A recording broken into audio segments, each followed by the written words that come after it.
రాష్ట్రంలో ఉగాది పండుగ నుంచి సన్నబియ్యం పంపిణీ కార్యక్రమాన్ని ప్రారంభిస్తామన్నారు మంత్రి ఉత్తమ్ కుమార్ రెడ్డి.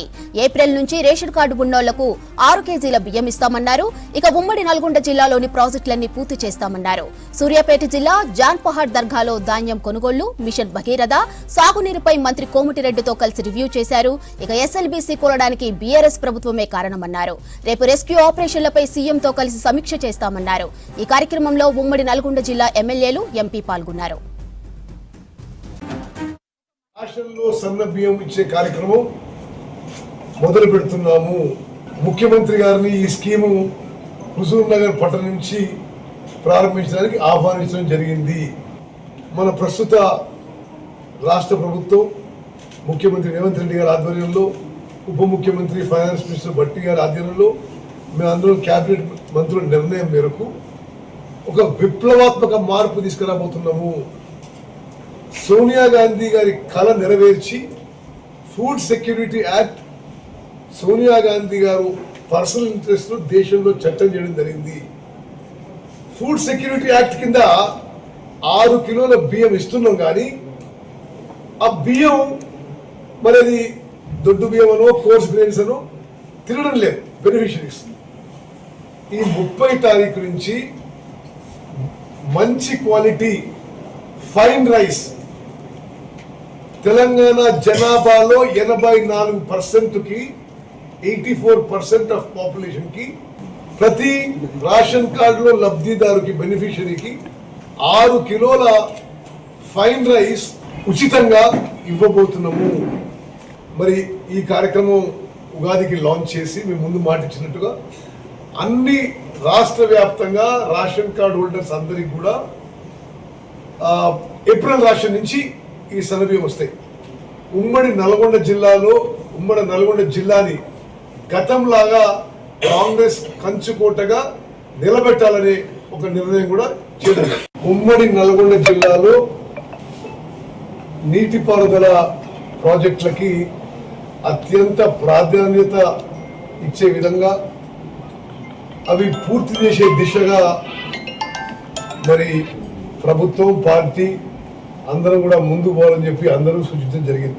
ఎస్ఎల్బీసీ టనల్ విషయం ఒక సెట్ బ్యాక్, కానీ అది తాత్కాలిక సెట్ బ్యాకే. అది పనులు ప్రారంభించి పూర్తి చేసే దిశగా మరి ఆ విషయాన్ని చేపట్టాలని చెప్పి అందరూ ప్రజాప్రతినిధులు కూడా కోరడం జరిగింది. అదేవిధంగా డిండి ప్రాజెక్టు కూడా మరి ఆ పనులు కూడా వేగవంతంగా చేపట్టి పూర్తి చేయాలని చెప్పి కూడా అందరూ కోరడం జరిగింది. బ్రాహ్మణ వెల్లంల ప్రాజెక్టు 10 ఏళ్ల పాటు ఆనాటి పాలకుల డెలిబరేట్ నెగ్లెక్ట్ వల్ల డిలే అయిన విషయం కూడా మీ అందరికీ తెలుసు. అది కూడా ఇప్పుడు ఓవర్ ఫుటింగ్ లో చేపట్టాం.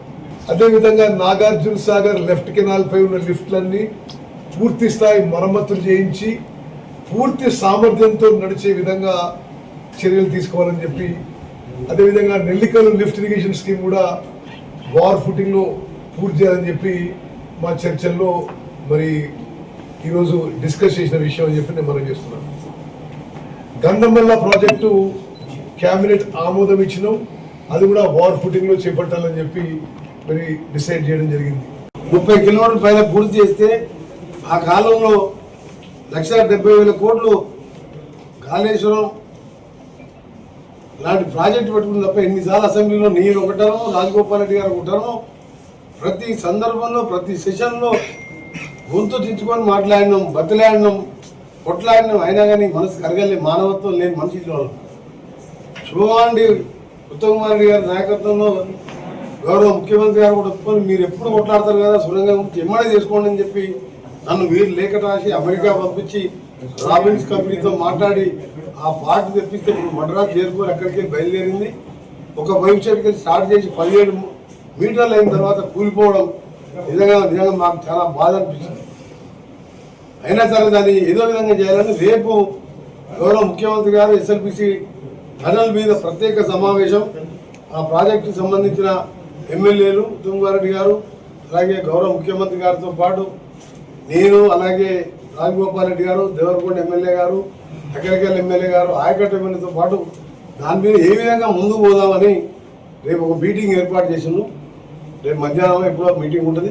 దాంతోపాటు ఢిల్లీని బ్రాహ్మణ విలువలు చూసి ముఖ్యమంత్రి స్వయంగా వచ్చి నీళ్లు వదిలిపెట్టిండ్రు. 30,000 ఎకరాల కనీసం గ్రౌండ్ వాటర్ పెరిగింది. ఆ దరిద్ర ముఖ్యమంత్రి ఎన్నిసార్లు కొట్లాడినామంటే చిన్న ప్రాజెక్టు 85% అయింది. 300-200 కోట్లు ఇవ్వండి ఇవ్వలేదు. ఇలా ల్యాండ్ అగ్రిమెంట్ డబ్బులు ఇప్పించిండు. అది ఇండైరెక్ట్గా చెరువులు నింపేసరికి గ్రౌండ్ వాటర్ పెరిగింది. గన్నం వల్ల అది మనం క్యాబినెట్లో క్లియర్ చేసినాం. బస్వాపూర్ కూడా క్లియర్ అయిపోయి దాన్ని కూడా మొత్తం చిట్యాల వరకు పూర్తి చేసడానికి భువనగిరి కాన్ఫరెన్స్ మొత్తం అవుతుంది. ఇవన్నీ ఒక ఎత్తు. తుంగతుర్తి సూర్యాపేట కూడా దేవాలయం మననే పోయించాము మంత్రి గారు. దాంతోపాటు మన కేటీఆర్ సూర్యాపేటకు వచ్చినప్పుడు ఇష్టంలో ఉన్న మాట్లాడాడు. నిజంగా కేటీఆర్ నువ్వు 10 ఏళ్ళు మంత్రిగా ఉన్న జగదీష్ రెడ్డి గారికి టనలు స్టార్టింగ్ పాయింట్ ఎండింగ్ పాయింట్ ఎక్కడుందో తెలుసా? తెలియదు. ఎప్పుడైనా పోతే తెలుస్తుంది. మహాత్మా గాంధీ యూనివర్సిటీ ఎక్కడ లోపలికి పోయినావా? పోలే. కట్టించింది మీరు. ఢిల్లీ ప్రాజెక్ట్ ఎప్పుడు పోలే. ఏది రివ్యూ చేయలే. ఎక్కడ భూములు కొనబడితే అక్కడ తీసుకొని దోసుకోవడం, ఇసుక దందా చేసుకోవడం. అందుకనే ఒక్కొక్క ఎమ్మెల్యే 60,000-70 వేలతో గెలిస్తే ఈ పిల్లగాడు వచ్చి కేటీఆర్ ఇష్టం ఉన్నట్టు మాట్లాడుతుంది సూర్యాపేటలో. రిజల్ట్ చూసుకోవాలని మాట్లాడాలి కదా. నేను ఆ పరిస్థితులు ఉంటే జిల్లాకే రాకపోతుండేది. 6 లక్షల మెజార్టీతో ఎంపీ గెలిచి మా శాఖలు రేపలంగా పార్టీలో జాయిన్ అయితే 60,000 మెజార్టీతో ఎమ్మెల్యే గెలిచాను. ఏ ముఖం పెట్టుకొని కేటీఆర్ నల్గొండ జిల్లాకు వచ్చే హక్కే లేదు వాళ్ళు.